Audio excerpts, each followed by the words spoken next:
We always hear the word cinematic attached to any and everything, and it is grossly overused in the filmmaking community here on YouTube, and I'm sure I'm guilty of that as well. I'm sure you'll find it somewhere on my channel in a title or a thumbnail here and there. But I think it's just because that's what sells on YouTube, and people want to get more views and more likes and whatnot. So I totally understand, and I'm not blaming anyone, and I'm in fact putting myself in the same pool as everyone. But I think the word cinematic has a lot more to do with how something makes you feel rather than how something looks. So that's kind of what I want to talk about here in this video. And as an example, I want to look at the Shawshank Redemption and a few shots from that movie. And of course, spoilers for the entire movie. If you guys have not seen it, please click away now. I highly recommend you guys watch that movie and then come back to this video. You will not be disappointed. It is easily one of the best films ever made. So I would highly encourage you guys to watch it and then come back to this video. Growing up, I used to love watching movies, but I didn't really think much of it because who doesn't like watching movies? But by the time I was like 16, 17 years old, I needed to pick like an elective in my high school, and I decided to take a filmmaking course. And I was absolutely in love with it right away. And the best thing I took out of that course was not like all the technical stuff. It was simply, they kind of taught me how to watch movies in a better way, how to like analyze this beautiful art form, and how to like get the deeper meaning behind every decision that filmmakers are making when they're making these masterpieces. In the back of my mind, I'm always thinking about what the cinematographers were thinking on set, or what the editor was thinking in the editing room when they made a certain editing choice, or lighting, all of that fun stuff. I just love analyzing everything about a movie. So that's kind of what we're going to do today in this video. And if it sounds like overanalyzing, maybe it is, but I've actually been in pre-production rooms where, I've had discussions with directors or DPs, and I've seen them work. To me, this is in no way overanalyzing anything. I genuinely believe these are questions and discussions that filmmakers are having behind the scenes before they're shooting something, or sometimes while they're shooting something. So this is a beautiful art form, and I kind of want to share the beauty of it here with you guys. And one of my favorite examples is the Shawshank Redemption. And like I mentioned, it's a beautiful film, and it's shot by Roger Deakins, one of the greatest cinematographers of our time, or possibly all time. So he's made some great choices, but I don't necessarily want to look at the entire movie. I have 3 shots picked out, and I want to go over them and kind of the thought process that goes through my mind as a viewer, but possibly what they were thinking when they were filming it. Okay, so this is the first shot here I have pulled up, and a very quick summary before we get started. Andy Dufresne is in prison at Shawshank, and he's been wrongfully accused of murdering his wife and her lover. And his best friend in prison is Morgan Freeman's character, Red. Andy's one defining characteristic throughout the entire movie is hope. That's what his character represents. And most of the other prisoners in Shawshank, they represent fear. They're not sure if they can even make it on the outside after so many years in prison here. Like, for example, Morgan Freeman's character, Red, he's been at Shawshank for 39 years at this point. And he says that he's an institutionalized man at this point, and he doesn't know if he can make it on the outside. Andy has just spent 2 full months in solitary after calling the warden obtuse, and his one hope of getting out and proving his innocence was brutally murdered. So it's easy to say that this is probably his lowest moment as a character in this entire movie. Even worse than his first day in prison. 19 years in, this is his lowest moment. And what I love about this frame here is that Andy, it makes him just feel super small in frame. There are these big and imposing prison walls all around him, like completely surrounding him, and he's like this tiny thing in the frame, like almost like he doesn't matter.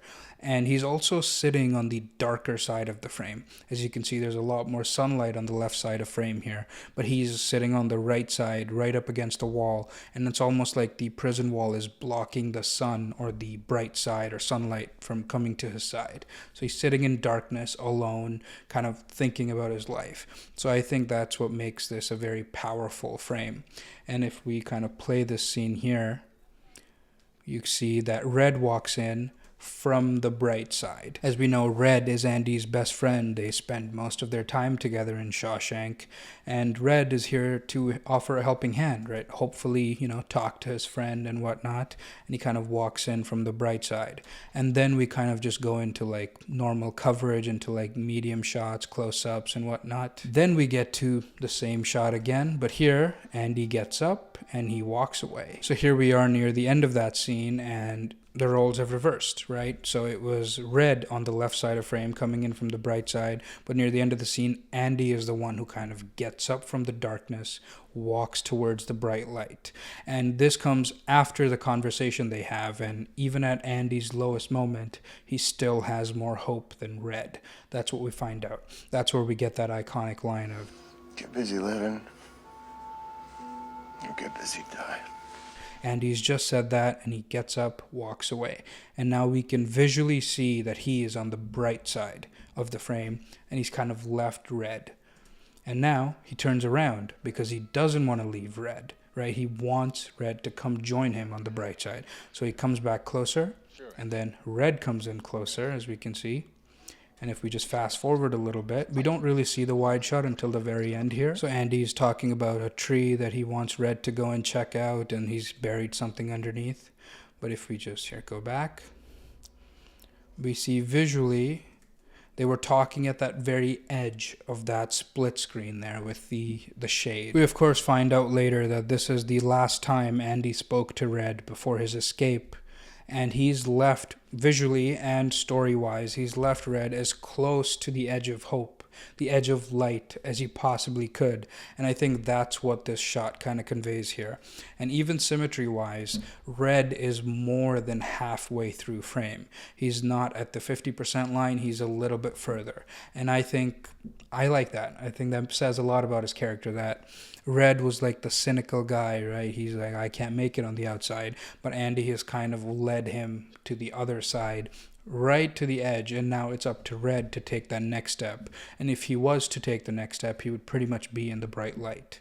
So, something simple as that. There's so much storytelling going on with, camera positioning and even where the actors are placed. That's what I love about stuff like this. Next up, we have this shot here where Tim Robbins is framed up pretty symmetrically, kind of looking right at the camera.